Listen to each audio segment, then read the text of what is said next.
Perhaps problems were inevitable. I was a natural scientist, a physicist if you ask me, and Tilly was an economist and in the social sciences. We didn't work in those fields, but our college majors spoke volumes about how each of us thought. I believed in absolutes. Not all of them, but there are many things that are true regardless of circumstances. The laws of nature, like gravity, for example. Tilly believed in truths too, but in her mind, there was always room for exceptions, even for gravity. It's always true, Till. Gravity is unchanging. For now. You can't believe that somewhere out there in this infinite universe, there isn't a single instance where it might not act? Not a single chance. Then we laughed. Neither of us ever convinced the other, but we enjoyed the companionship. We had a good marriage in that sense. We weren't going to compete with Gates or Bezos for money, but I was getting into big data management through actuarial analysis, and Tilly was running a sales team of 24 people at a regional brokerage firm that was growing like crazy. We had enough money for both the present and the future. We had a nice 4-bedroom house with a pool and hot tub, and we shared a mortgage on a cabin up north with Tilly's sister Margie and her husband Nate, so we had somewhere to escape to when summer came and the temperature rose. Our oldest daughter, Annette, Annie, was going into first grade, and our youngest, Kylie, was just dropping diapers. Each was not only completely adorable, but also energetic and obedient. I hinted at a third child, perhaps a boy this time, but Tilly showed no such enthusiasm. And that was great. She'd had to carry children, and after Kylie, it had taken her almost 2 years to get back to her fighting weight and tone. I understood why she was hesitant. It certainly wasn't a deciding factor for me. Our marriage was well balanced. Sometimes I was on top of things, taking more than I gave, when I had a big project at work or when my dad had a stroke and my mom needed my help around the house. But just as often I was down, giving more so Tilly could handle a business trip for new prospects or stay with her sister for a week after Margie was diagnosed with breast cancer. I think we'd both say the scales eventually balanced out. So where did we go wrong? The seeds of our discontent were sown from the very beginning of our relationship. We were who we were, but I don't think either of us believed that about the other. We assumed our differences wouldn't be profound, and so I guess we didn't discuss our expectations fully enough. I loved her and she loved me. What else mattered? As it turned out, much more. At least that's how it seems to me now. Who knows if it's true? Tilly always understood people better than I did. Even if we took a wrong turn in the beginning, it took a while for it to show up. Years, really. We lived quite happily, unaware of the crack that lay beneath our marriage. Daddy, why don't Kylie and I go too? Annie was very evolved and more than a little spoiled. Tilly and I adored both of our children and were far more likely to take them with us than leave them in the care of a babysitter or our own parents. But Tilly was about to be recognized by the CEO of her firm for bringing in 3 very large clients, a software titan, and 2 family offices that together controlled more than $2 billion in assets. And we decided to spend the night at the hotel where the celebration was being held. Because this party is for adults only, honey. But I promise that tomorrow night we'll go out to celebrate as a family. Okay? I wish I could go with you. I know, sweetie, but tomorrow night you're going. Fate is too often decided by inconsequential details, little things that are like blood cells flowing through our bodies, abundant, omnipresent, and individually almost trivial. Almost. I parked the car, Tilly's midnight blue BMW 5 Series sedan, and we were on our way up the elevator when I realized I'd forgotten my parking ticket. If it had been a municipal parking lot, I would have just paid $5, but at this hotel you had to pay $40 for overnight parking. So I kissed Tilly as the elevator pulled up to the lobby, escorted her out, and then pressed the button to return to the second level. I walked through the doors with my ticket in my coat pocket about 5 minutes after Tilly entered. I saw that she had already shed her coat and was talking to a tall man in a dark suit and another woman in a silk dress of a rich green color. The woman was long and slender and athletic, but Tilly outshone her. My wife wore classic clothes of high quality and wore them with confidence. Her proportions were almost perfect, both facial features and physique. She looked feminine, with full curves that she maintained with hours of exercise almost every day, but it was the intelligence in her eyes, the amusement in the curve of her lips that won my heart. And as I saw her across the room, I felt that familiar wave of love for her ignite in my heart, and in other places too. It was fitting that it was at that moment that the lie was exposed. I see Tilly didn't bring her husband. Do you think Randy is going to bug her again tonight? I stood at the coat rack, and the two men turned away just as I slipped behind them so they didn't see me. I remembered Ted Masters. He'd been on Tilly's team for 3 years. I didn't recognize the other man, but I did recognize Randy. He was the tall man who'd been talking to Tilly. And I'd never experienced anything like what I was feeling at that moment. Certainly not before, and certainly not later. I knew I was in unfathomable pain, an agony that would never be able to pull me out of its grip. The wound was so deep and all-consuming that I doubted if I could survive it. I didn't know how I would cope with it, and yet I didn't feel it. My instinct for self-preservation turned on with renewed vigor. It immediately shivered in agony, and while I wouldn't be able to tolerate her forever, I wasn't about to let myself be humiliated. I don't know if this is true for all men, but I didn't want to show my vulnerability in public. My mind was far from clear, but survival mode allowed me to make decisions I remember with gratitude. I approached Tilly with a grim expression on my face that she didn't immediately notice. Check your clothes at the front door, dear, and please bring me a glass of white wine on your way back. I didn't waste time or words. I'm leaving, Tilly. She looked at me perplexed. I wouldn't want to get in the way of Randy fondling you tonight. Again. Randy spat out the whiskey he'd just drunk. Tilly's eyes widened and she stared at me. But when she looked me in the eye, she saw that I knew about her affair. Her face drained and her eyes filled with tears. Oh no, she whispered, quietly horrified, as I turned and walked away, passing Ted Masters, who had heard everything I had said. He looked white as a sheet. Air, called out Tilly. Please wait a moment. I'll get my coat and be there in a second. I ignored her and kept walking. I quickly made my way down the stairs. I wasn't going to run, but I didn't hesitate either. I drove out of the garage without noticing her, and stayed so short that I didn't have to pay for parking. Who says the universe doesn't bend toward justice? Thank God the girls stayed the night at Tilly's parents' house. As I drove, I made plans. At worst, I had a 4 or 5 minute head start. If she apologized to her supervisors, I had a couple more minutes.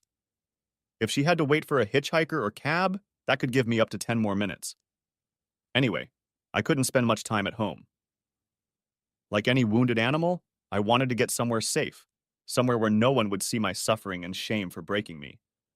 Because I knew it would break me. Soon. I needed to pack my things and leave, but I wasn't sure I'd have time to do it before Tilly came home. I knew my work capacity wasn't anywhere near peak performance, and I definitely wasn't ready to meet her. Then I laughed. I didn't need to drive home. I had an overnight bag in my trunk. I wasn't going to hide, but I wasn't going to make it easy on myself either. I found an ATM and withdrew the maximum amount, then found a residence inn where I paid cash for the night. I turned off my phone and left it in my room and headed to the Red Robin next door for a burger and salad and a draft beer. But only one. I never saw the point of excessive alcohol consumption. The data unequivocally spoke against it. I didn't need to punish myself. The pain was perfectly fine with that. I lingered at the Red Robin. As long as I was in public, I thought I could parry the pain effectively enough to pretend everything was fine. I was afraid to be alone in my room, but I was drawn there nonetheless. My facade was about to crumble. I left the bills on the table and walked out. The waitress would have been thrilled with the tip, but I didn't think I'd survive the wait for change. As soon as I was outside the closed door, sobs overwhelmed me. I grabbed a pillow off the bed and cradled my face in it. A howl erupted from the depths of my devastated heart, and if anyone could have heard it, I'm sure it would have shaken them to their core. I screamed and cried, giving vent to the agony that was wrenching my insides and tearing my heart. I don't know how long I screamed into the pillow, but when I finally collapsed to the floor, it was wet with saliva, tears, and mucus. I tossed it into the corner. 3 more lay on the bed, and 2 were stashed on a shelf in the closet. I knew I would need at least some of them before I left in the morning. Next chapter, I devastated my husband. I'm leaving, Tilly. I wouldn't want to get in the way of Randy fondling you tonight. Again. Aaron's voice was cold, but his eyes betrayed his pain. He knew. My breath caught. I wanted to reach out, to pull him close, to use my love to soothe his grief. But instead, I froze. I don't remember if I said anything at all while our eyes stared at each other, but when he turned away and walked roughly past Ted, I snapped out of my stupor. Air, please wait!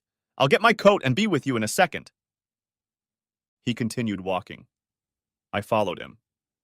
I thought about apologizing to Jim and Frank, but at the moment, work was way down on my priority list. Nothing mattered but Aaron. I walked quickly to the coat closet to retrieve my coat and then pressed the elevator button to the garage. I know it wouldn't do any good, but I pushed the button every few seconds until the doors opened. Once in the garage, I saw after a few seconds that my car was gone, so I took the elevator back to the lobby and went out the front doors. Cabs were scarce, so I called Lyft using my phone. Ahmad and his blue Prius arrived 4 minutes later. The 20-minute ride felt like the longest ride of my life. I texted Jim and Frank, letting them know that Aaron was suddenly ill and expressing my regrets. I immediately received messages in response, expressing their disappointment that we would miss this recognition, but also their understanding. They both hoped that Aaron would feel better soon. Having accomplished this task, I turned back to Aaron. So many thoughts collided, but my main thought was more of a fear. I knew Aaron saw everything in black and white. That had never been a problem. I loved him for his clarity and honesty, and for his intelligence, and his playfulness, and his devotion to our girls, me, and our family. But where I saw convention, he had confidence. Of course, I didn't know what the future held, but I realized that it would be much harder for him to move forward than it would be for me if circumstances were different. But of course, they wouldn't have changed. His loyalty to me was absolute. My commitment to him was just as strong, but sexual fidelity seemed unimportant to my marriage. It didn't stop us from spending time together. It had no effect on my feelings for my husband, which grew stronger and fuller each day. I could be fully committed and still have casual flings as long as it didn't involve Aaron, the girls, or anyone else in our family. Not that I was a slut. I had first hooked up with Randy about a year before, almost 2 years after he joined the firm. We'd only had fun twice more since then, always on the road, and not even on every trip. We've never spent the night together. I never left town with the thought of having fun with Aaron. It only happened by coincidence. Since I'd gotten married, I'd only had one tryst, a one-night stand with a stereotypical salesman from a manufacturing company. Thus, in 5 years, I've had 4 liaisons, for a total of 2 or 3 hours. It was nothing special. I've had a lot more massages than that. But I knew Aaron looked at it differently. When Ahmad dropped me off, the house was dark, and there was no sign that Aaron had been there since we'd left no more than an hour ago. I moved through our house, the house we'd inhabited with Annie and Kylie, the house we'd filled with memorabilia from our families and our life together. I was sad and scared. Sad that our memories would now include this wound, and scared of the changes it would mean for our marriage, for our children, for our family. It will be a long time before our lives are back to the way they were, if it ever does. I changed into comfortable sweatpants, put on my sheepskin boots, and went to the family room to wait for Aaron. I had no new messages, and we never did a search for my phone, so I couldn't tell where he might be. I thought about what to say to him, but I couldn't think of anything. We needed to talk. Despite my reaction at the hotel, I knew how to handle moments, and I was always more effective when I could see and feel the nuances in tone, eye contact, body language. If I could sit across from Aaron, or better yet, next to him, I could see, hear, and feel his reaction to our conversation. I didn't know if I could convince him of my views, but I had a better chance in person. So I waited for him, no matter how long it took. But I also wanted him to know that I loved him and that he was the most important person in the world to me. I thought for almost 15 minutes, typing at least a dozen messages before I settled on one simple one. Please come home to talk to me. I love you. Then I waited. Next chapter. I slept surprisingly well. I had one more bout of screaming before I fell into a dreamless sleep. It was still early when I woke up, but as far as I could tell, I'd been out for about 9 hours. I guess the emotional exhaustion was taking its toll, but I still felt out of sorts, like I was trudging through mud, both physical and mental. I took a shower but didn't shave. It was about 7:30 when I headed to the original pancake house. The coffee was fresh and hot, and the pancakes were lighter than I expected. The only thing I didn't like was the sausage scone. It was particularly greasy. But the bill didn't exceed $20, and I left another generous tip. I was feeling restless. My usual workout was a jog, but I had no workout clothes, and I had completely forgotten to bring another pair of shoes. But I didn't feel like sitting in my hotel room, so I put on a couple of t-shirts, a shirt from the night before, and a sweatshirt I'd taken home with me, and went for a walk on the park trails by the shore of the nearby lake. Other than a couple joggers and a mom and two boys climbing on play structures, the park was deserted. That gave me plenty of time to think. And I needed to think. I did best when I knew the questions that needed answers. Tilly's mind was flexible and worked at the speed of light. If I didn't have an outline to structure and focus our conversation, I would be at a disadvantage. I had no idea how she could justify her infidelity, but I had no doubt she would try. I believed she loved me, or at least thought she did, but damn it, I couldn't reconcile that with her behavior. So I walked, hearing the sound of the water walking leisurely to the shore, breathing in the smell of the lake, the slumbering grass, dirt and trees, breathing the crisp air. And I did what I do best, organized my thoughts into categories, and then tried to formulate basic questions.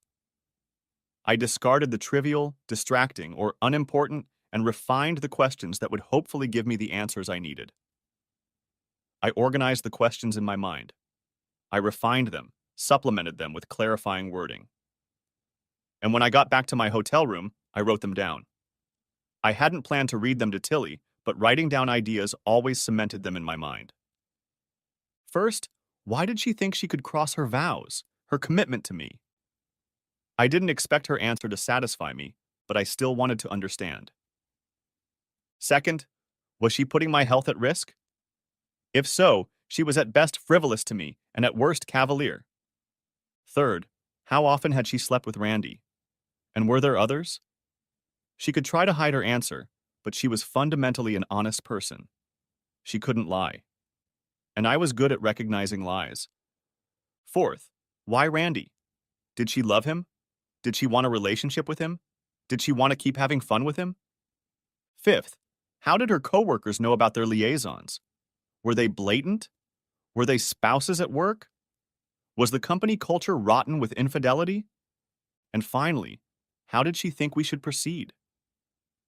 Further action would not be entirely up to her, but I was curious to know what she thought should happen.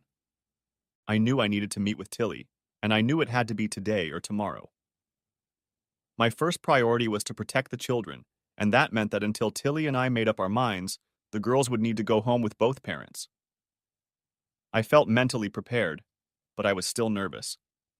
I needed to relax as much as possible, to focus my energy on the conversation rather than draining it into fussing and tossing around. The hotel had a small gym with a treadmill, and I walked around in jeans, a t-shirt, and dress shoes for another hour. Then I headed to Red Robin to eat a BLT and a side salad and drink coffee. Trained and fed up, I was more ready than ever. Next chapter. I woke up on the couch with a sore neck. I checked my phone, turning my head, but found nothing significant. I knew Aaron needed to deal with his feelings, but the longer he was out of touch, the harder the task would be. I vividly imagined him formulating and testing hypotheses, running through scenarios, desperately trying to find order in what he didn't understand. I felt strange being the object of his musings, and sad. Guilt was weighing on me. I knew I would be honest when Aaron came to me, and I knew my honesty would hurt him. I hoped it would also cleanse his wound. I wouldn't allow lies between us. Lying degrades and infects any intimate relationship. I lied to save someone's feelings if it didn't matter, but it was too important. Only the full truth could work. It could work. It all depended on Aaron. I made coffee and tried to put the looming conversation out of my mind. I was at my best when others thought I wasn't prepared enough, but anticipating possibilities always left me out. I had a knack for reading the moment and intuitively knowing what issues needed to be addressed. Plus, I was quick to formulate thoughts, so I didn't want to spend a lot of time thinking about topics and issues that might not come up. I wanted to save my energy for when it would matter. The morning dragged on and there was no word from Aaron. I called the family to see how the kids were doing and asked them to keep the girls another night, which they gladly did. Then, Annie wanted to talk to me. Daddy said we're going to celebrate tonight. Celebrating? I'm sorry, sweetie, but Daddy isn't feeling well tonight. But I promise we'll go as a family as soon as we can. But Daddy said tonight. Annie looked more like me, but in every other way she was her father's daughter.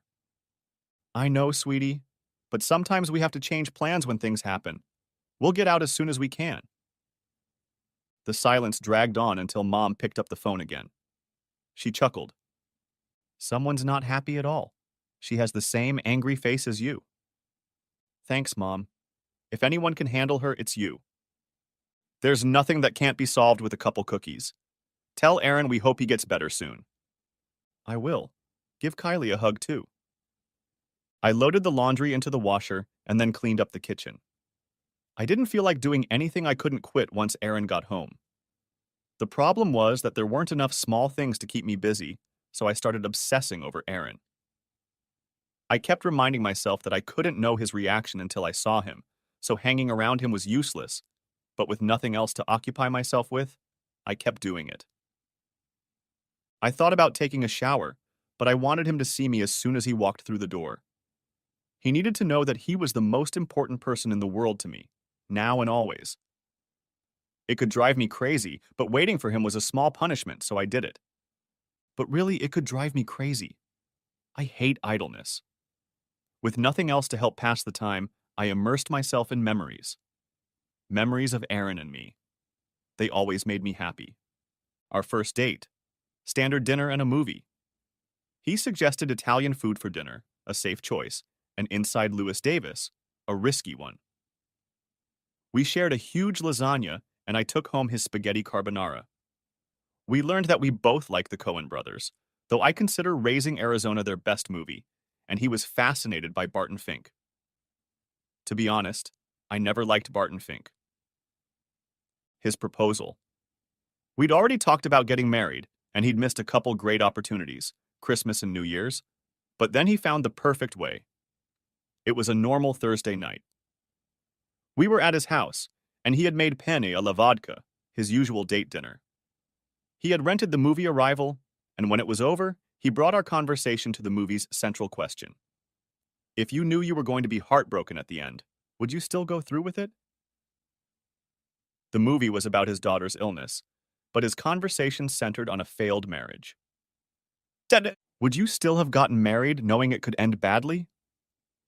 When I answered that I would, he got down on his knee, pulled out a ring and said, I would too. Prophetic answer, wasn't it? I certainly hoped not. And then, as if conjuring it up, I heard the garage door go up. I took 3 breaths, deep, deep, deep, and sat down at the kitchen table so that the first thing he'd see when he walked in would be me. Next chapter. I opened the door from the garage to the kitchen and slipped inside.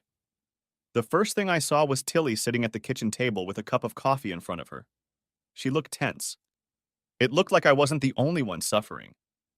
I had forgotten that this situation was new to her as well. Thank God you're home, honey. I was so worried about you. Are you all right? Can I get you something? Coffee? Lunch? Tilly's words sounded hurried, her concern obvious. No, I've already eaten. I'm going to go change. Then we'll talk. Okay, honey. I'm going to make scrambled eggs. I was too worried to eat. Are you sure you don't want any? I'm sure. Say! I glanced into the family room as I headed for the stairs. This room was the emotional center of our house, but I felt out of place. In fact, the whole house was out of sorts. I didn't notice anything special about it. The plaid on the sectional sofa was rolled up in a ball, I assumed, by Tilly. But the usual sense of solidity was absent. I always felt confident when I was at home, but that wasn't the case now. I think it was another result of her betrayal. My home no longer felt special to me. Our bedroom seemed stale, too. I unpacked my bag, placing my suit on a chair that seemed to be designed for storing clothes. T-shirts and jeans went into the laundry basket along with socks and boxers. I put the toiletries away and hung my sweatshirt in the closet. I pulled on sweatpants and a long-sleeve t-shirt, then added my favorite cotton sweater. I pulled on my Skechers sneakers and walked back into the kitchen. Tilly was standing at the stove stirring scrambled eggs that smelled delicious. No diner could replicate those scrambled eggs. The girls loved them. I sat down across from where she had left her mug. Tilly always preferred to sit together when we were discussing something important, but this situation was different. We were in opposite corners and it was unnerving, but sitting across from her, I could see her reaction. I took a deep breath and exhaled slowly. I mentally analyzed my questions. I was more prepared than ever. Next chapter. When Aaron walked in, he looked, well, different. His clothes were mismatched, he wore his cordovan boots with jeans and a green hoodie, and he hadn't shaved, which wasn't like him at all. But I paid attention to his eyes. I didn't expect to see the usual joy that seeped over the edge every time he saw me, but I didn't see anger or resentment in them either. What I did see was distance, an almost clinical detachment. He was in business mode, and I needed him in husband mode, where we solved problems together as we made important decisions in our marriage and in our family. I had a lot of work to do. Thank God you're home, honey. I was so worried about you. Are you all right? Can I get you something? Coffee? Lunch? No, I've already eaten. I'm going to go change. We'll talk later. Definitely a businesslike attitude. Okay, honey. I'm going to make scrambled eggs. I was too worried to eat. Are you sure you don't want some? Yes. He went upstairs. I made scrambled eggs with 3 eggs with milk and salt, and then added some grated Parmesan. The girls loved scrambled eggs that way. Annie loved it, and Kylie loved it because that's what her older sister used to make.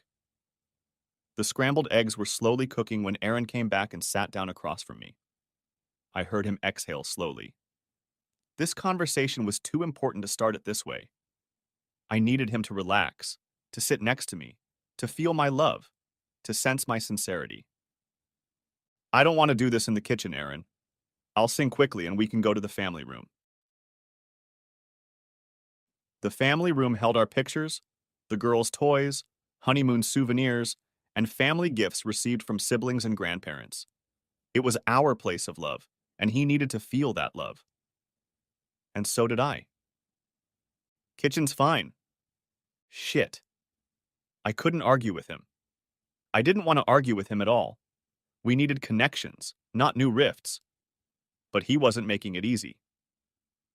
Okay, but can't we wait until I'm done eating? I want to give you my full attention. Sure. I stirred the eggs. Where were you staying last night? At the Residence Inn. I see you brought your bag with you. Will you be here tonight? I haven't decided yet. I told Annie we're going out as a family to celebrate your award. I called Mom and asked her to keep the kids one more night. I wasn't sure if you'd be home. I felt Aaron nod. Okay. How did Annie take the news? I laughed and felt him smile too. Exactly how you think. It was nice to talk about girls. I felt him relax a little.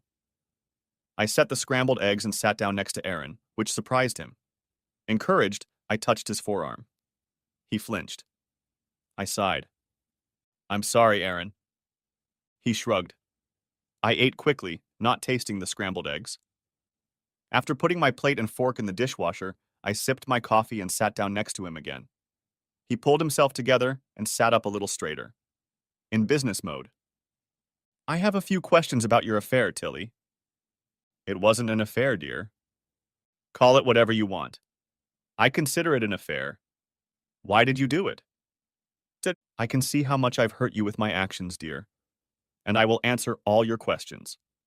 But it meant nothing to me. I want you to realize that it just doesn't matter, to me or to us, but I don't know how to help you understand that. Why did you do it? The same reason I sometimes order steak for dinner and sometimes a salad. Randy's good-looking, funny, humble. He's just a fun guy. We got a big contract, so we went out to eat, had a few drinks to celebrate, flirted a bit, the usual. He raised his eyebrows, I laughed, got up, and we went to his room. I left when we were done. You didn't say why.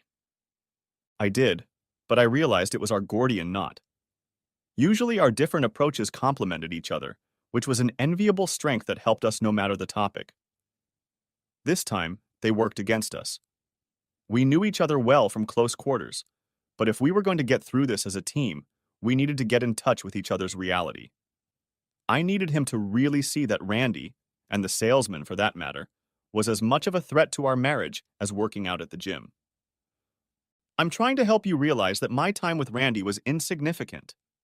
Like what I ordered for dinner. It had nothing to do with you, our marriage, our family. We were on the road, and it just happened. I can argue against almost everything you just said, Till. It's important. It has everything to do with me, our marriage, and our family, and it didn't just happen. When we got married, you made commitments. Knowing that you broke them really shifted the ground beneath our feet. I've always honored my commitments to you, Aaron. Always. I love and cherish you now more than ever. I love you so much that it overwhelms me at times. This thing with Randy doesn't mean anything. It means everything. What does it mean? I wasn't here. You didn't miss anything. And when I came home, I was just as loving, attentive, supportive, and involved as I've always been. It didn't change me or our marriage or our family one bit. You lied to me. I didn't lie to you. I've never lied to you about anything important. Withholding the truth about something important is the same as lying about it. Exactly. It wasn't important. I don't tell you when I work out on the road, what I eat for breakfast, what cars I rent. It was exactly the same. It didn't mean anything. I wouldn't lie to you, honey, about anything that mattered. He inhaled slowly and closed his eyes for a moment. Revision. Did you use a condom? His question surprised me a little. I thought I was making progress in his understanding, so the change in direction of the conversation threw me off balance. Nevertheless, I promised to answer all of his questions. It wasn't going to be easy, but I knew that at some point it would all come out. Not the first time. After that, yes. And how many times was that? I've been with Randy 3 times. Aaron clenched his jaws. On the one hand, I hoped anger would cloud his thoughts, but on the other, ripping off the Band-Aid was usually the best way out. He didn't miss my accuracy.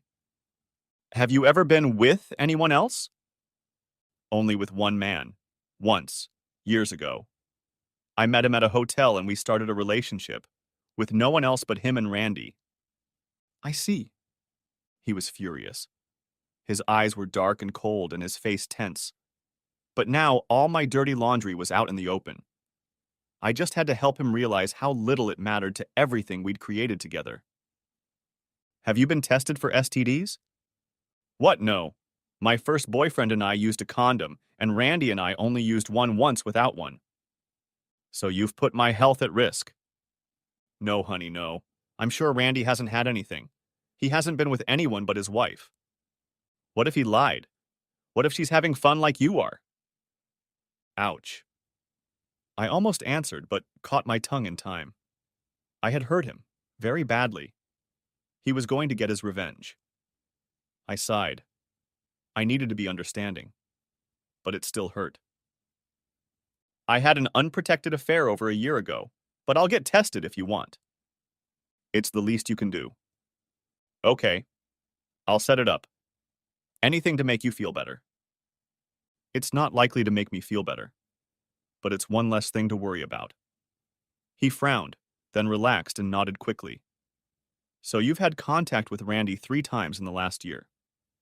Yes, but it's not what you're imagining. It was never planned. We went on probably a dozen trips together during that time. When it happened, it was only because we were both in the mood. We only did it once each time. We never spent the night together. We never shared a room. Are you in love with Randy? In love? God, no. I mean, I like him, but I'm in love with you. I could never love him, or anyone else. You're my man, my partner, the love of my life. But you're having fun with Randy, and someone else. I sighed again. How do I make him forget about this and realize there wasn't an ounce of love in all of this? It was entertainment, like going to a movie or a concert. I hated seeing him so upset, all because of me. I had to find the words that would heal him. I don't know how to make you realize that every one of those times was nothing, just an itch. What can I do to help you understand?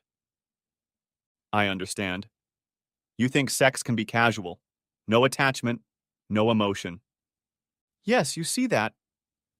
I felt my insides unleash. Maybe we could get through this crisis. I see it. I just don't agree. Come on, honey. Yeah, but no matter how we do it, I always do it with you, and only with you. That's what makes it special. It's special to me too. It's wonderful. It feels so good. But you have fun with other guys too. He was still confused. I didn't know how many ways to say it, but I had to keep trying. And it doesn't mean anything to me. And it does to me. He covered his mouth with his hand and squinted his eyes in concentration. Switched gears again. I was about to speak, but he beat me to it. How many people know about this? What do you mean? No one knows about it. He snorted derisively. People definitely know about it. How do you think I know about it? Of all the questions he could have asked, this one I hadn't even considered. It hadn't even crossed my mind. It was enough that Aaron knew. I guess I thought he must have figured it out on his own since he was so good at it, but I never thought anyone else could have told him. I was stunned. Who told you? No one told me. I overheard Ted Winters saying something about it to another guy last night. I guess it wasn't a secret to them. Wow. I was stunned. My coworkers knew? It was like a full-blown disaster. I knew immediately where this was going. My professional reputation was at serious risk. At least some of my team knew I'd slept with a subordinate, which could mean personnel problems, which in turn could mean disciplinary action from Jim and Frank. And what about Randy? He could have made a harassment claim, although I was sure I could eventually live up to that accusation. But his wife was standing with us when Aaron dropped his bombshell, so he could be having his own family crisis right now. And in a stressful situation, people can be very jumpy. I shook my head. I loved my job, but in the end it was just a job. A job. I'd deal with the job when Aaron and I resolved our issues. Aaron was my husband, my true love, my anchor, my partner. We needed to fix our marriage. Everything else didn't matter as much as that. I really needed to tap into his love for me, to show him that nothing had changed between us because of my affairs. Honey, it doesn't matter who else knows. You know, and I can see how much you're hurting. I want to help you heal from the pain. You caused that pain yourself, Tilly. I don't believe you can ease it. His words made my heart clench in my throat. Before I could respond, he said, "What do you think is going on here?" Thank God. His question had just put me on the firmest of ground. I love you more now than I ever have, Air. And tomorrow I'll love you even more. It's just noise, honey. I know it hurts, but I can spare you that pain. It's nothing compared to the love we have for each other, for the family we've built together. We have a beautiful future ahead of us. Everything we've always talked about. I know you are hurting and that we have a lot of work to do, but I know that we will get through it. I'm more certain now than ever that we're destined to spend the rest of our lives together. He didn't say anything back. He was staring off into the distance, and his face remained impassive. Let's go to the family room and sit together. I miss your touch, your hugs. We always feel better when we touch each other. You'll see that nothing has changed. I'm perfectly fine staying here. He didn't move, and I don't mean the kitchen. He wasn't out of his business mode, and that couldn't work. We saw the world differently, and we never will. I couldn't bridge the intellectual gap. I needed to make him realize that our feelings, our emotional connections, were important, and that they were strong and stable. He was in a lot of heartache, and it could only be healed with emotional support. He wasn't going to rationalize his path to recovery. Honey, your pain is very intense, and it is overwhelming you right now. Please don't shut me out. Let me help you find your center. Feel my support. He stood up, and I stood up with him. Then he plowed into me. I'm not going to make any decision right now. I need time to think about it. I'll let you know when I'm ready to discuss it further. Next chapter. I wanted to drive back to the park. I loved being outside, especially when I needed to vent my energy, but I'd gone without a jacket, and it was the last days of fall. So I drove to the mall and walked a circle on each level. Twice. Then I snacked on a slice of pepperoni at Slice Brothers. It wasn't healthy, but screw it. I had all the answers that mattered. Tilly was having fun with Randy, but she wasn't going to run off with him. She was sincere in saying she still loved me. But she'd had fun with Randy several times and once with a stranger, so how could I judge that? And the frequency of encounters with Randy was increasing, though 3 data points weren't enough for high confidence. But practice makes perfect. Tilly seemed genuinely shocked that other people knew about her interludes, but the fact remained that other people knew she had cheated on me. It wasn't a big deal, but it was a consideration. No one wants to look like a fool. If we had stayed married, I would have met these people from time to time. She was also, at least once, unprotected. Clearly not thinking about the husband who waits faithfully for her at home. She claimed to love me, but her actions made the implications of that love murky to me. Everything I heard pointed to casual, mercantile sex on her part. There was no way I could understand that. I understood the principle, but deep down I didn't understand how anyone would think sex wasn't that important. I wouldn't judge others if they came to a clear agreement with their partner, but my partner had never provided such an agreement. We talked about exclusivity in the beginning, and we agreed. But either we weren't very clear on the concept, or Tilly felt there was a loophole somewhere that I couldn't see. She wanted to move forward, to stay in the marriage, but it sounded like, do no harm and don't mess up. That the focus was on dealing with my pain, essentially ignoring responsibility for my transgressions. Perhaps because she didn't see them as transgressions. What was I supposed to do now? I loved Tilly. I always have. We had everything in common. Well, almost everything. We were intertwined. Separating us would have been incredibly painful and incredibly difficult on almost every level. We were best friends. We had children in common. Families we loved and who loved us. The same with friends, home, a share in a vacation cabin, investments, retirement plans, and all of our shared dreams. Divorce sucks, a lot. Both the process and the aftermath. I didn't see anything good in divorce. But when it was over, I could regain my confidence and maybe find a partner more in line with my values. It was by no means a one-size-fits-all outcome, but I was a decent guy, sincere, hardworking, reliable. There had to be women who valued that enough to remain faithful. Tilly's betrayal hurt me very deeply. I was at a complete loss as to how she thought it was acceptable to bully me. And although she seemed to genuinely sympathize with my pain, I never heard her apologize for having fun with those guys. She just said it didn't mean anything. The pain I felt last night was now muted, but I knew it would come back again and again. The feelings of inadequacy, of stupidity, of rejection had been spewed out, exhausted, but they were gathering again, and when they gained enough strength, they would return in full force. I hoped these feelings would dull with time, but I didn't share Tilly's confidence that they could be cured.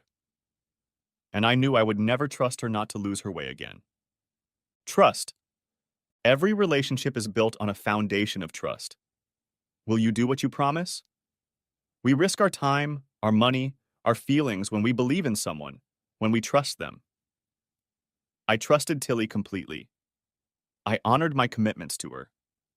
But she didn't do the same for me. It tipped the scales of our marriage heavily toward her. And I couldn't think of a way to redress the balance. I wasn't going to have an affair. And that's how I saw Tilly's infidelity, as an end to her commitment to me. I wanted her to convince me that we should stay married. I needed her to do that because I couldn't understand it myself. I needed to talk to her again. I drove home. Next chapter. After Aaron left, I took a shower. I ate a piece of toast with the rhubarb jam his mom had sent at the end of the summer. Then I sat down at the kitchen table and waited. I tried not to think about our situation, but my thoughts were racing anyway. I just had to find a way out for Aaron. For me. For him. For our children. How could I make him realize that what mattered was our marriage, our family? Having fun with Randy and the salesman was nothing compared to that. Not even just in comparison. I never thought about it once it was over. It had been hours since he'd left when I heard the sound of the garage door again. I quickly put the plate, knife, and coffee cup in the dishwasher and hurried into the family room. We weren't going to have another conversation sitting at the kitchen table. Our family room had an L-shaped sectional sofa, and the TV and shelves that held all of our family's important books and knickknacks were in the open section. We had no other seating in the room. I sat in the middle of the couch, so no matter where he sat, Aaron was within my reach. Feeling my love through touch would help him see my devotion to him and our family. Till? Here. Aaron hesitated when he saw me, then walked over and sat in the chair closest to the doorway. I smiled at him. I couldn't help it. I liked this man. He gave me a curt nod and then turned away. Pain radiated from him. I walked over and placed my hand gently on his shoulder. He tensed, but didn't pull away. I squeezed and then brought my hand back. In small steps. Where did you go? To the mall. Can I get you something to drink? No, I'm fine. Okay. I looked at him, waiting, but he didn't look up. What are you thinking about, sweetheart? Aaron shrugged. I just don't understand. Why? I told you. It was nothing, honey. Nothing at all. And certainly nothing to do with you. It had everything to do with me, Till. Everything. No, Aaron. You were here, I was there, and it meant nothing to me at all. He nodded regretfully. And there it is, it seems. A difference I hadn't noticed before. When we're not in the same place, I still think about us being together. Inseparable, even when distance gets in the way.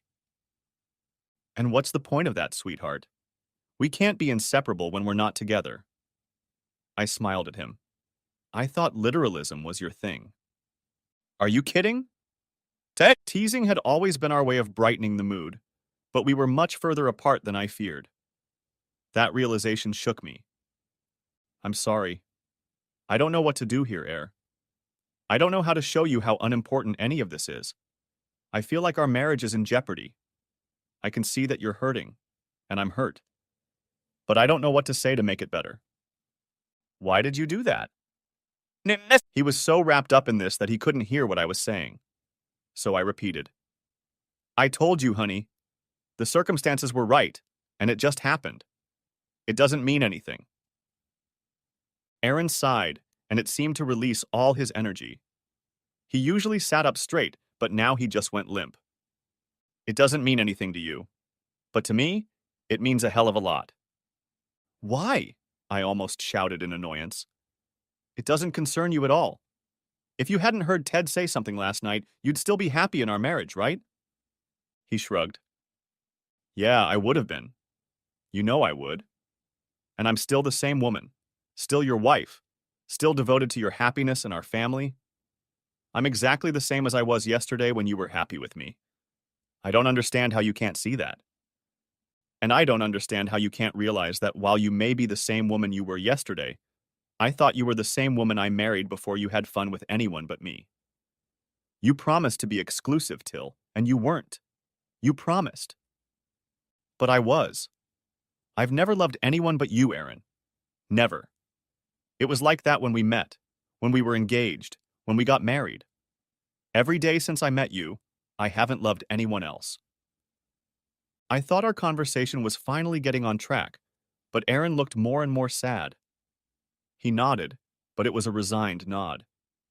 He moved to stand up, but I did it faster and put my arms around him. I rested my forehead against his shoulder. No. Stay with me. We can fix this. We have to fix this. He relaxed enough to stay seated, but remained tense enough not to press into me. Nothing can be fixed, Till. I can see that our marriage has always been like this. And what does that mean? To me, our commitment to each other was total, emotional, intellectual, spiritual, and physical. You've never perceived it the same way. You are attached to me emotionally, maybe even intellectually and spiritually, but not physically. We were never in balance, Till. I thought we were, but we weren't. And I don't see how we can bring it into balance. But we are in balance, sweetheart. I know you love me. I feel it every day. And I love you just as much. No, you don't. Otherwise, you wouldn't be having fun. There it was again. Aaron was a smart guy. Why couldn't he see that? I needed him to see that. What I did with Randy and the other guy really had nothing to do with you. As soon as it was over, it slipped my mind. I don't care about them at all. I care about you. I love you more than anyone I've ever met. You are my perfect partner. Tilly, I carry our marriage with me wherever I go. It's fused with me, with my personality. You and the kids, but especially you, are always at the forefront of my thoughts when I need to make a decision. I choose everything with you in mind. In everything. When I'm deciding what to take for lunch, I think about what we have planned for dinner. When someone asks me if I want tickets to a game, I check the calendar to see if we have plans. Then I think about what you'd like to do with me at that time, and only if there are no possible conflicts do I think about whether I want to go. It happens automatically. But when you decided to entertain some other man, where was the thought of me? At best, you didn't think about me at all, because if you did and went for it anyway, you'd just be a calculating bitch. And I don't think you are. A calculating bitch? That made me sink back on my heels. It hurt more than anything I could have imagined. Tears came to my eyes. He was so far from the truth. I really did love him, more than anything in the world. How could I convince him? Aaron, you have to know how much I love you. You must. Open your heart, my love. You will see the truth there. I don't think you want to see what's in my heart right now, Till. Trust your feelings, Air. Look into your heart, and you'll see the truth of how much I love you. Love isn't the only feeling out there, Tilly. It's not even the most significant. There's pain in there, too. Anger, fear, and grief. A lot of grief. But why? I squeezed him again, but he continued to sit still. Let me in, Air. Let me in. We can heal this. We can. I will heal, and you will undoubtedly be a part of it, but I don't see it happening right now. We're out of balance, Till. And until I know if we can ever regain our balance, I can't be with you. He gently unclasped my hands, then stood up. I'm going to pack some things. I'll let you know where I end up. It was such a nightmare. I watched him walk away and his whole body looked defeated. We had to make things right, but he had to want to fix it, and it didn't look like he wanted to. I was frustrated, saddened, scared. How do I get through to him? Next chapter. I went back to the residence inn. I texted Tilly when I checked back in. I listened to her and heard everything she said and didn't say. For Tilly, emotional commitment was all that mattered. She truly believed that having fun with other guys meant essentially nothing away from our marriage. She would come home believing she was still faithful to me because the fun never interfered with her feelings for me, our children, or our family. It was separate, outside of our commitments and plans. I never found out about her infidelity because she had no guilt. To her, it was just entertainment, no different than going to a restaurant with friends. But it was not at all in line with what I thought marriage should be. I was open to reconciliation, but I just didn't see how we could get to that point. I was never going to cheat on Tilly, so the only way to move forward with my relationship with her was to accept her betrayal and forgive her for it. And that always caused the scales in our marriage to tip. Combined with her lack of remorse and her philosophy that there are exceptions in life, I had no confidence that she wouldn't do it again. And I knew I couldn't take it. She didn't believe she had betrayed me, but I could feel it, and the pain it caused seemed bottomless. And how do you deal with your partner looking for entertainment elsewhere? The person whose love is most important to you. You have built every aspect of your life around her and your marriage to her, dedicating your life to her, creating children and a shared home. You trust her with your fears and insecurities, knowing that she loves you in spite of them, and that love is manifested in the fact that you share your bodies with each other. It is a tangible expression of your mutual love. You know that she loves only you because she only makes love to you. Until you discover that guarding and honoring your love is not that important to her. Until you realize that you are not enough for her.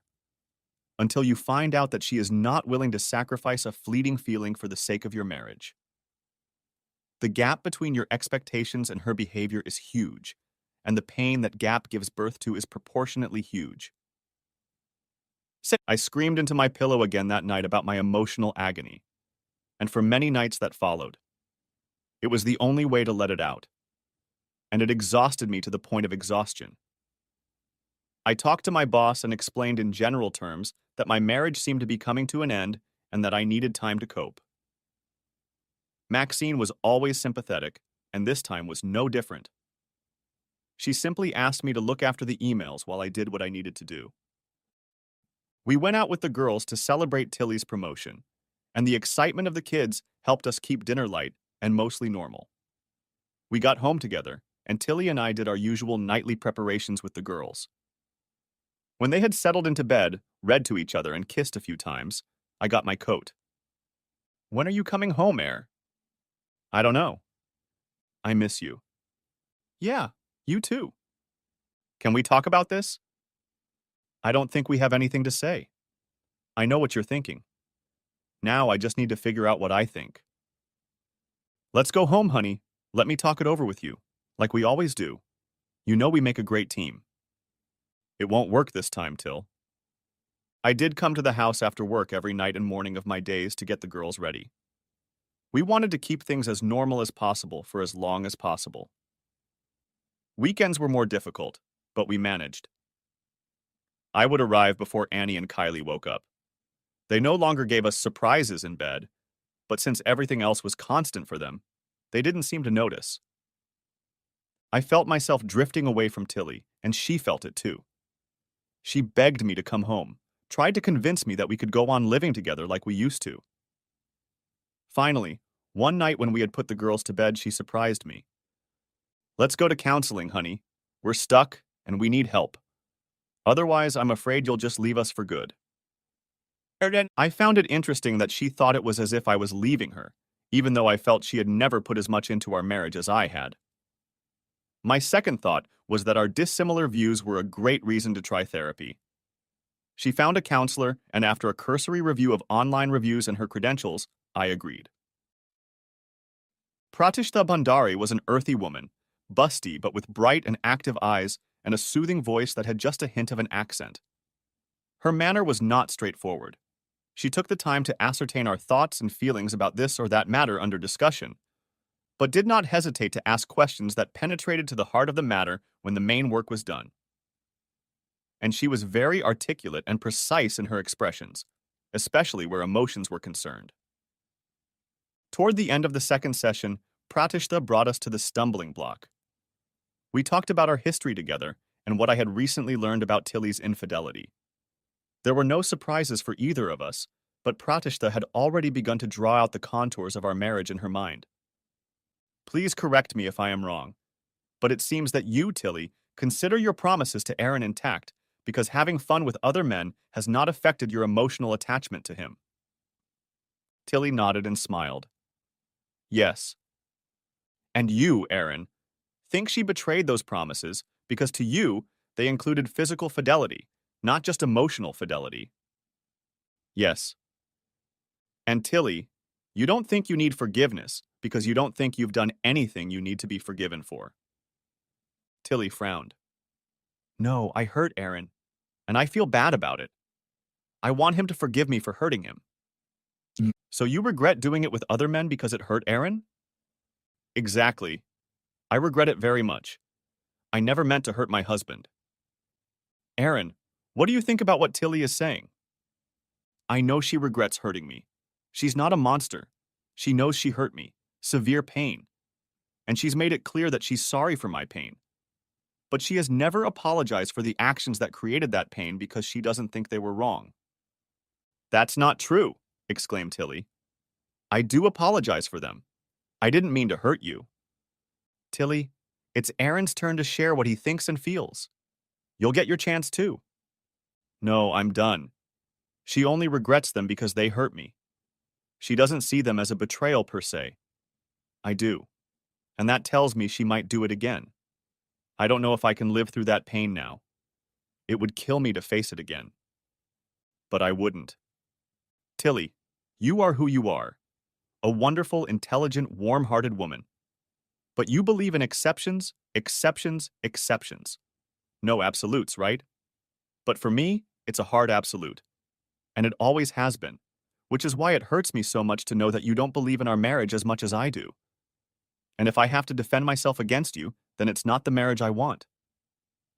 You're not a bad person, Tilly, but I don't think you're the right person for me to marry. Honey, please give me a chance. I can do it. Maybe you can. But do you really believe that there will be no exceptions for the rest of your life? That there are absolutely no circumstances under which you might consider having fun with another man? Tilly had always been honest. Maybe not always completely honest, but honest. And I saw in her eyes the very moment she thought of a possible exception. And she saw in my eyes that I saw it, and I think in that same moment she realized it was over between us. Next chapter. I can't believe we're divorced. Aaron and I were soulmates, absolutely perfect for each other, but we are no longer married. I was there for him every step of the way, starting with that horrible night at the hotel, and every day it seemed like we were falling further and further down the rabbit hole. I still can't fathom what happened, and for the most insignificant of reasons. I never gave others a fraction of the love I felt for Aaron. Never. I was sure counseling would help us. Pratishta made us see our disconnect, but where I was sure we could overcome it, Aaron didn't see a way forward. And I think he just stopped trying. I begged and pleaded with him to come home, to make love to me, to trust in the cocoon of love we had built for ourselves and our children, but he was undeterred. I see the possibilities. I always have. And I am a creative person. So when Aaron asked me if I could ever see an exception to the rule for staying monogamous, I of course came up with one. In fact, I came up with several almost immediately.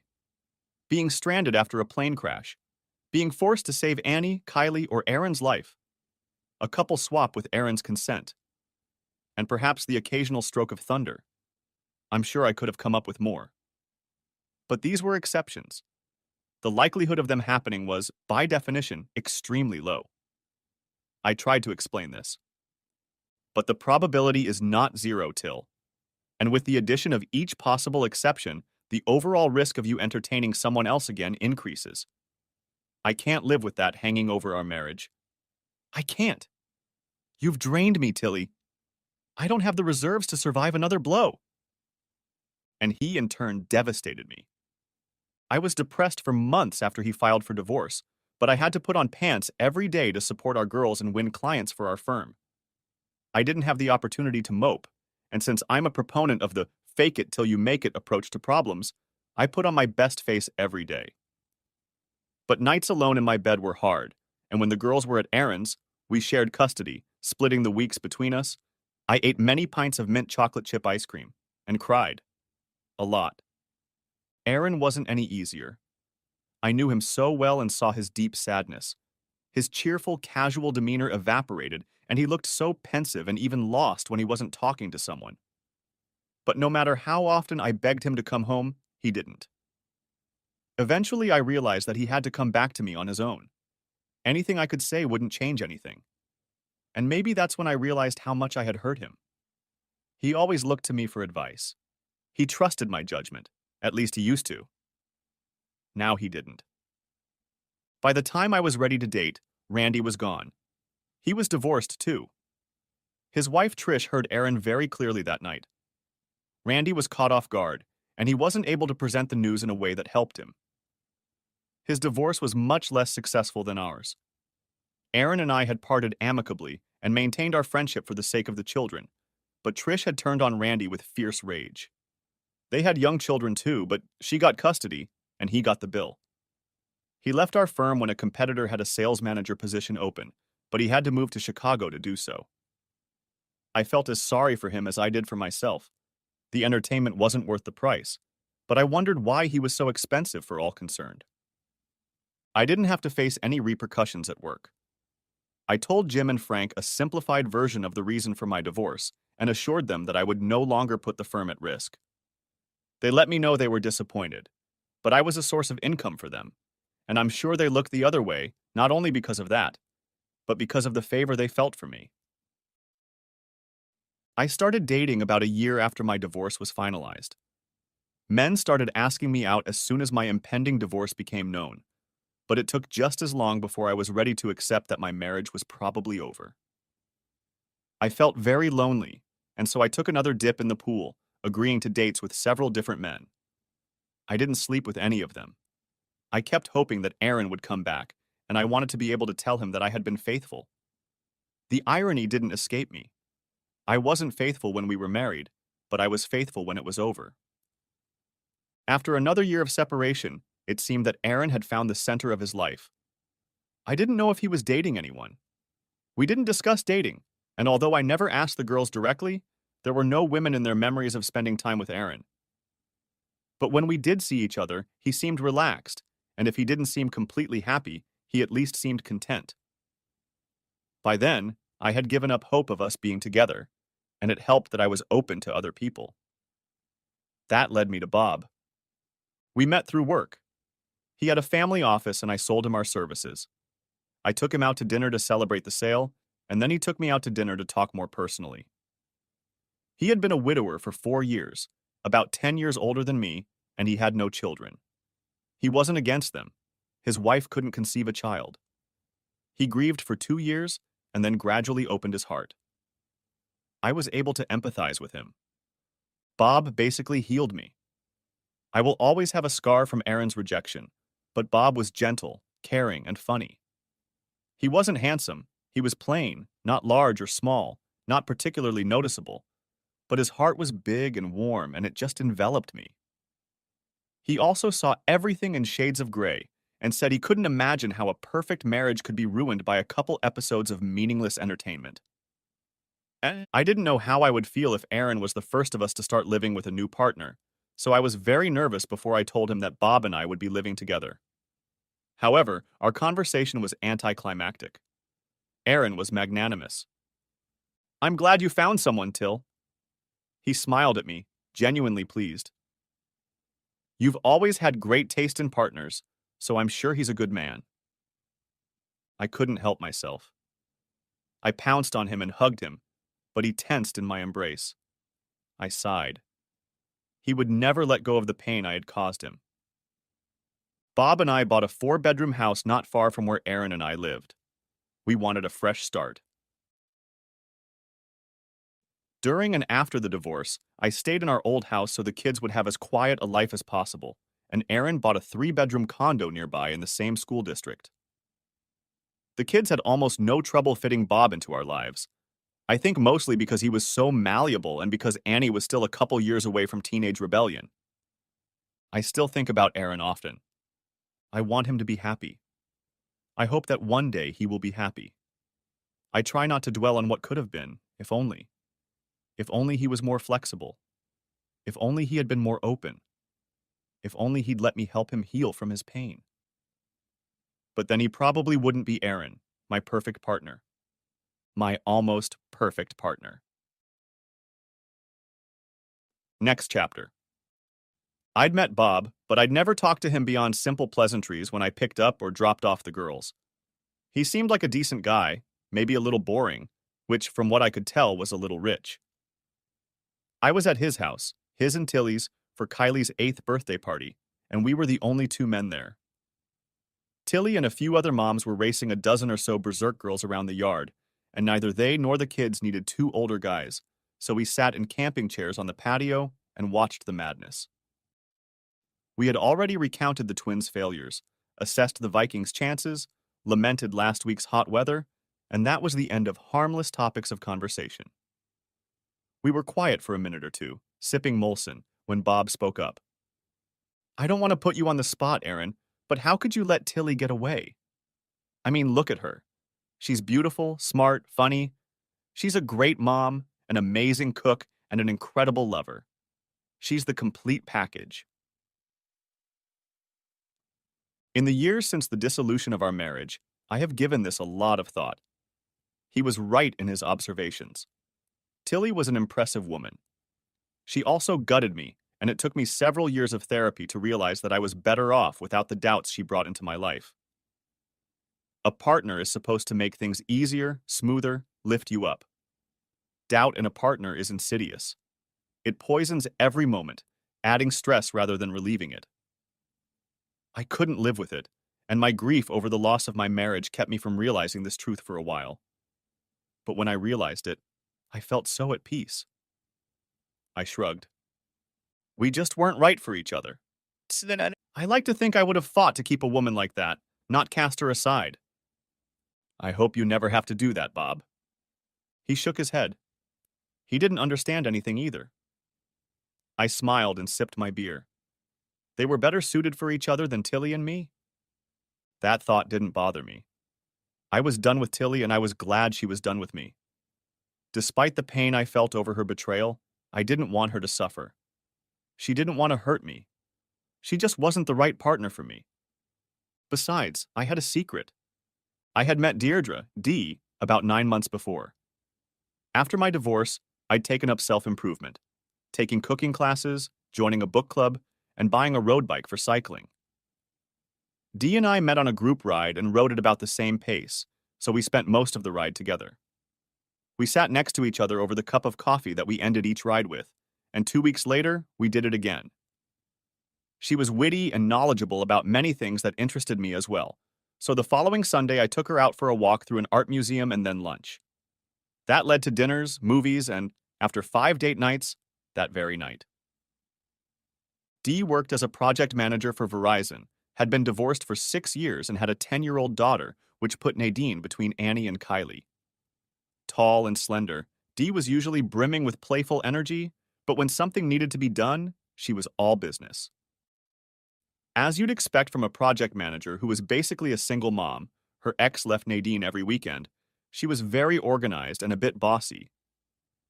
We had a surprising number of common interests. We had the Strokes and Muse on our playlists. Pulp Fiction topped our best movies list. I liked it because of Willem Dafoe and Dee liked it because of Uma Thurman. And we were pragmatically progressive politicians. After all, we live in Minnesota. When we were together, we found that time flew by unnoticed, and we were both committed to monogamy. We kept a low profile, mostly to make sure we were compatible before having children. I don't know how long Tilly dated Bob before introducing him to girls, but I wanted to make sure that my relationship with Dee was destined to last before I took that step. And we almost did. A couple weeks before, Dee and I had traveled to Duluth to meet my folks at their summer cottage. She charmed them, and we left feeling very supported. We didn't want to distract from Kylie's birthday, so we decided to wait until the following week to break the news to our daughters. We weren't sure when we would have a face-to-face meeting, but it didn't have to be too soon after that. And then, who knew for sure? The end of my marriage to Tilly was as horrible as I feared, but on the other side of that horrible path, I felt both stronger and wiser. With Dee, I felt confident and completely at peace. No matter which side I looked at our relationship from, it was a true, balanced relationship. And I liked it to stay that way. The end. Thanks for watching, I hope you enjoyed it, so subscribe to my channel and watch the next video.